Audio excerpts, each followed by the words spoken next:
thank and we praise Allah subhanahu wa ta'ala. It is on our doorstep the last 10 days of the blessed month of Ramadan.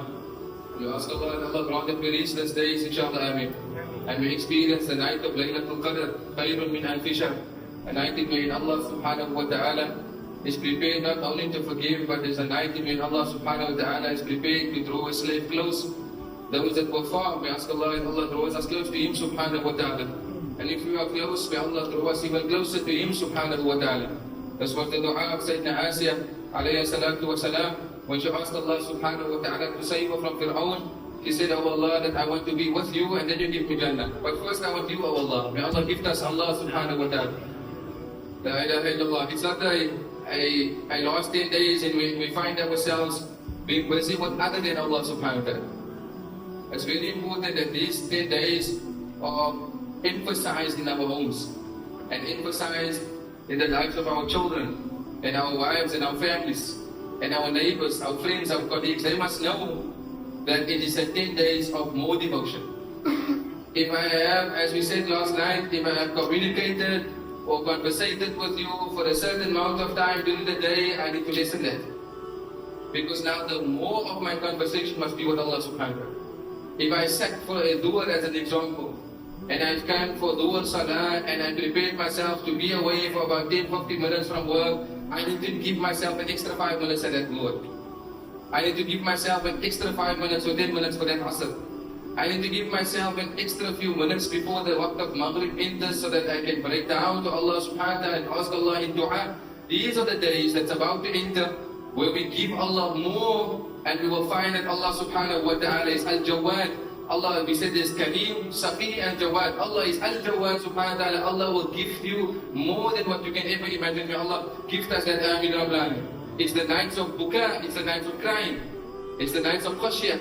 It's the night of Allah's fear in our hearts. It's the night of tawaqqa. It's the night of brokenness and humility and humbleness before Allah subhanahu wa ta'ala.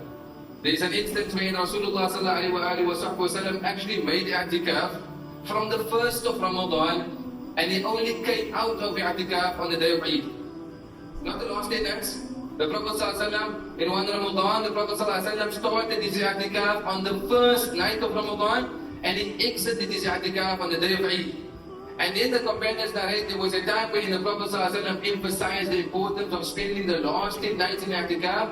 And they say that shadda mi'zarahu, the Prophet ﷺ would tie his belt even more tight. وَأَحْيَا لَيْلَهُ وَأَيْقَظَ أَهْلَهُ. The Prophet ﷺ would give life to every night of the last 10 nights. And the Prophet would make a point when he goes to his family and his children and his wives. And the Prophet ﷺ would wake them up and say, this is not the time for sleep. You may have slept before this, but these nights are not the nights of sleeping. These are the nights when we turn to Allah. May Allah give us that time in our life.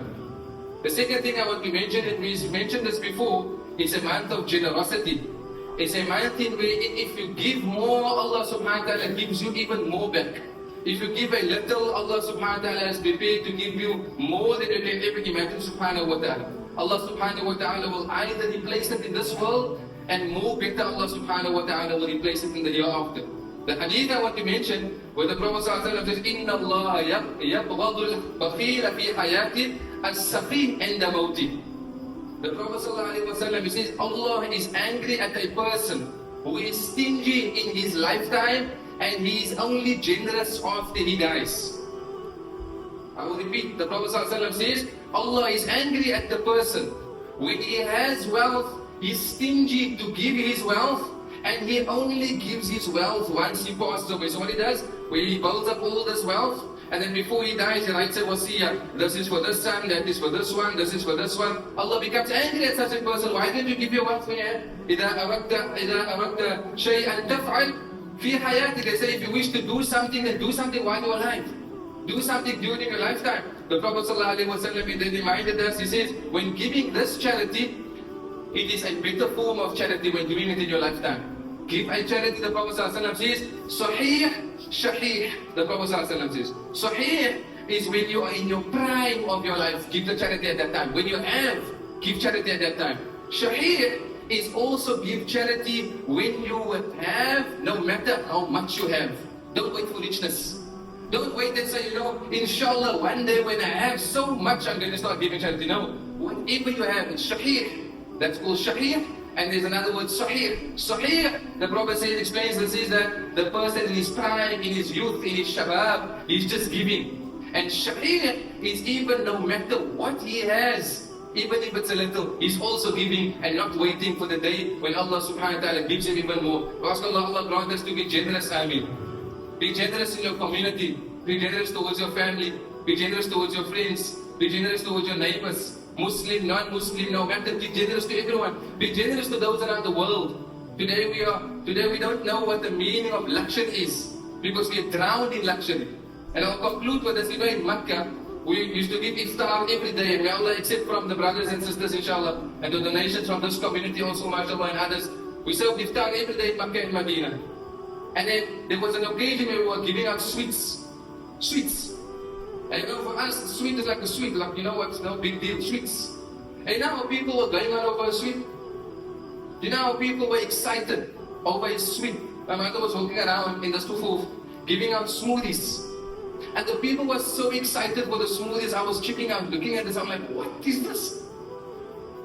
A smoothie. We take it for granted that we are so spoiled with luxury that we don't appreciate even a sweet. There are those that don't even know what it is to have sweets every day. And there are those that don't even know what it is to have water every day. And what it is to have a drink every day. We ask Allah that Allah subhanahu wa ta'ala grant that we be even more generous than we can ever imagine, inshallah. By Allah, we are all generous. We just have to find it in ourselves and in our nafs to bring up that generosity. And we conclude, and I said this already, conclude, but we have to conclude that there are those brothers and sisters in Palestine. And this is not far-fetched yet. It is not something that is unknown. Alhamdulillah, for a few months now, I'm off the TikTok a lot, but actually not so quite, but anyhow, I like the debates. But anyhow, but we see this on Instagram and Facebook and how, what's happening in the world, yeah? How people have been killed, how Muslims have been killed, how they're sleeping in their homes have been killed, how they stand up for suhoor and they've been killed, how they go for iftar and they've been killed. There are so many around the world that needs our help. We ask Allah, Allah grant us a sense of generosity to our families, our community, and the rest of the world, Ameen. May Allah subhanahu wa ta'ala liberate our brothers in Gaza, and in Palestine, and in Syria, and in Yemen. May Allah grant that this Ramadan be a abrak Ramadan, the best of Ramadan for them, Ameen. May this Ramadan be a greatest hasanat for them, and elevation for them, in a'la al-firdaus ma'an nabiyyin, and siddiqeen, and shuhada, and salihin, Ameen, Rabbil Alameen, wa sallallahu ala Sayyidina Muhammadin, walhamdulillahi Rabbil Alameen.